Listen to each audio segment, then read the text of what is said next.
Il y a des messages qu'on écrit avec les mains. Et d'autres qu'on écrit avec le cœur. Mais parfois, un seul message peut détruire une vie entière. Ce n'était pas une insulte. Ce n'était pas une menace. Juste, quelques mots. Et pourtant, il ne fallait jamais l'envoyer. Si tu aimes les histoires profondes qui révèlent la face cachée de l'âme humaine, abonne-toi maintenant à la chaîne. Ici, chaque mot a un poids. Acte 1 1h à 4h, le silence avant le message. Il était 23h47. La ville dormait.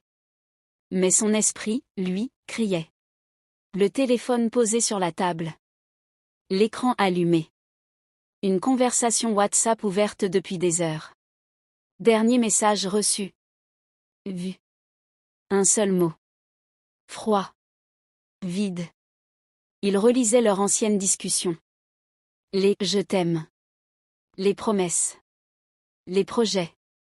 Tout semblait appartenir à une autre vie. Son doigt tremblait au-dessus du clavier. Il savait.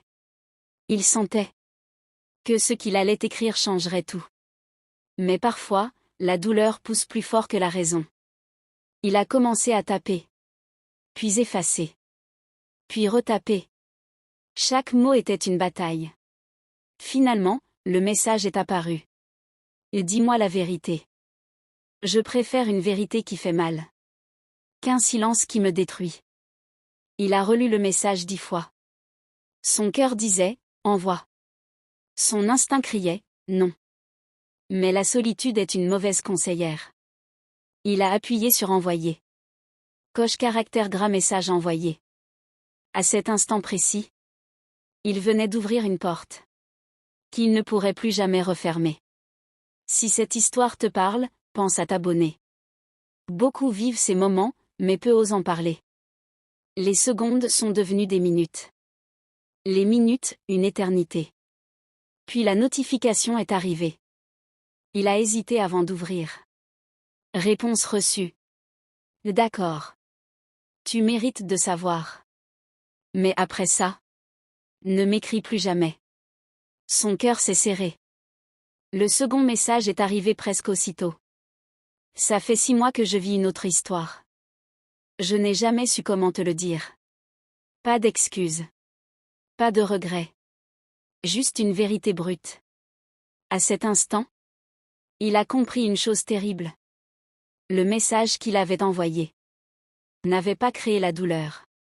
Il l'avait simplement révélée. Cette nuit-là, il n'a pas dormi. Il a compris que certaines questions n'apportent pas la paix, mais la confirmation de nos peurs. Il a revu tous les signes. Les absences. Les réponses courtes. Les « je suis occupé ». Le message qu'il ne fallait jamais envoyer n'était pas une erreur. C'était un miroir. Un miroir qu'il n'était pas prêt à regarder. Mais parfois, perdre une illusion est le premier pas vers la liberté. Abonne-toi à la chaîne si tu veux d'autres histoires vraies, dures, mais nécessaires. Ici, on ne fuit pas la réalité. Il y a des messages qui soulagent. Et d'autres qui brisent. Mais le plus dangereux n'est pas toujours ce qu'on envoie. C'est ce qu'on est prêt à entendre. Alors avant d'écrire ce message à 2h du matin, avant de demander une vérité que ton cœur soupçonne déjà, pose-toi une seule question. Suis-je prêt à vivre avec la réponse? Si cette histoire t'a touché, laisse un commentaire. Partage-la à quelqu'un qui en a besoin. Et surtout, abonne-toi à la chaîne. Parce que parfois, une histoire entendue à temps peut éviter un message envoyé trop tard.